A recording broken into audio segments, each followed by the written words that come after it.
You just get an email now. That visa that you've been looking for, that Canadian UK visa you've been looking for, you just got an email that has been approved with this little admonition. In fact, this admonition is not little. With this big admonition you have heard, will you still go?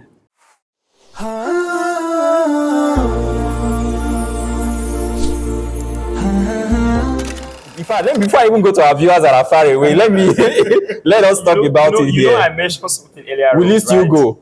I mentioned like that I'm going to go to Canada. Okay. In fact, I want to go to Canada. Because I know when I get to Canada, in 3 weeks, I'll be a big boy. Yes. Okay. You know, I will have fleet of Rolls Royce, exactly. in my name, and so on. With plenty of Canadian dollars in your bank account. Exactly. I'm going to come back home and, erect mansions for you guys if you don't want to go. It's all right. That's a good friend. Very good friend. So I don't know. Maybe the brother Farouk can throw light on that. Okay. What is this issue, this mentality of going there and wanting to make it, very quickly? Is it realistic? And the grass is really greener over there. And owing to the fact that he said in 3 weeks, yes. he's going to have some luxury cars, lot of money to spend. Where you're going? You don't have gun. You know you have to still catch you. Because security is very tight over there. Yeah. So the thing is, if we can't take Islam out of anything. But ordinarily, there's some benefit in Nigerians going abroad. Okay. They'll bring money back, build houses, and then Nigeria has 200 million plus people. Okay. So there's a lot of benefit in spreading Nigerians all over the world. Okay. So as for Nigerians, there are some benefit for the country. Okay. Then you are going to bring in Forex because we are traditional people. Yeah. We are conservative people. We like family. Mm-hmm. So even if you are there with your wife and your children, you still have your father, your mother here, you still have your uncles. You must have somebody. And Nigerians, we run this extended family kind of stuff. Yeah. So you see that we if you notice, the Northerners do not do more of extended family because, for example, you can marry your cousin. Okay. And the Northerners are not interested in going abroad as much as the Southerners are. Okay. So there's a sense in which you look at it and you get to think that, okay, maybe some people are doing it for their family, their extended family and all of that. Okay. They'll be able to build houses here that they will not stay, they'll put their brother and all of that.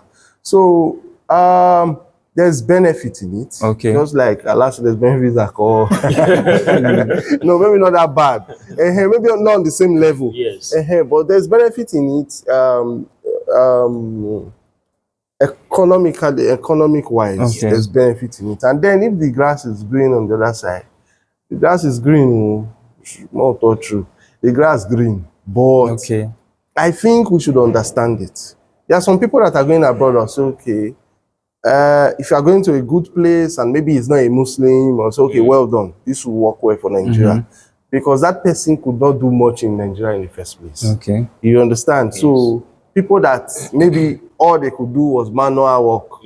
Is it menial work? Yeah, menial. I said manual work. Yeah, my wife will have No worry, if I cut that part out, you will not see it. so they can do menial work, right? So those kind of people can go. But I think strategically as a country, maybe if you're dealing with non-Muslims, they can go, or maybe you can go somewhere more Islamic.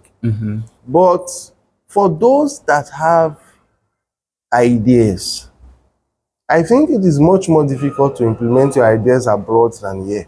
Okay. You have taxes on everything. Okay. In short, in the US, there was one time they were debating, they were talking about regulations. And they said one agency will come and say, if you are this restaurant door has to open out. Another one will come and say, according to their regulation, it has to open in. Something as trivial as that. They have it up to that level. There was a case of a restaurant that got burnt and somebody died.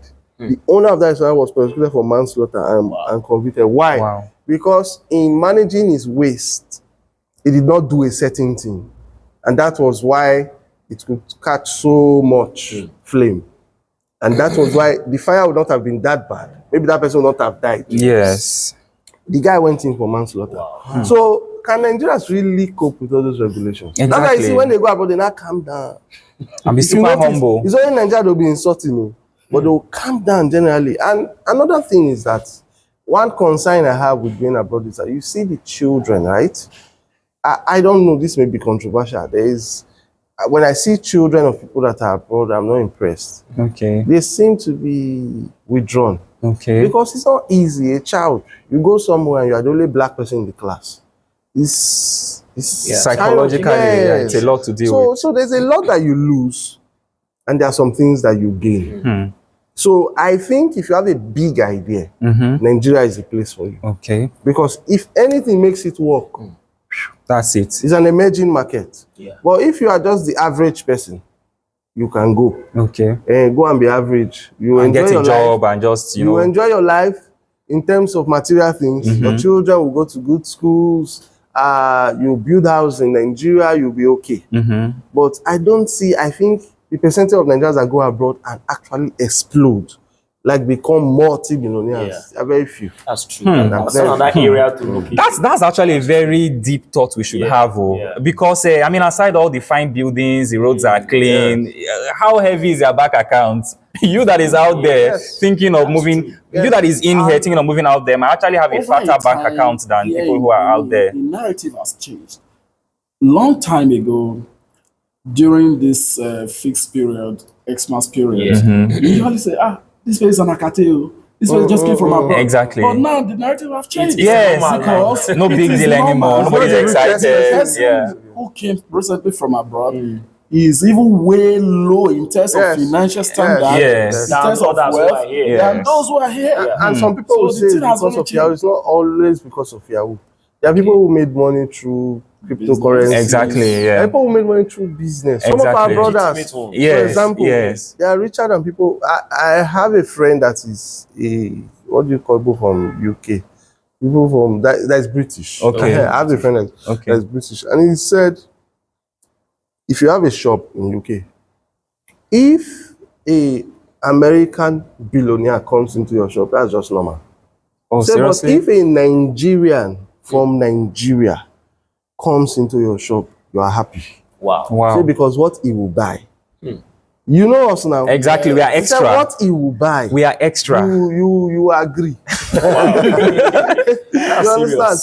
So there's a lot of money. The money you can make in Nigeria does not have limits. Okay. In terms of government will not disturb you. No regulations. The money you can make abroad, except you're in the 1% of the 1%. You understand? And I think I quite agree. I was in a situation where I needed to do some transaction and I needed somebody to help me move funds. And the person was telling me, I cannot move such a fund. Is this, is that? The government is going to be on my neck. Try using a formal financial system that can do that. So from that point on, I just started sensing that, there might be, too many restrictions out there, and we don't have such over here. And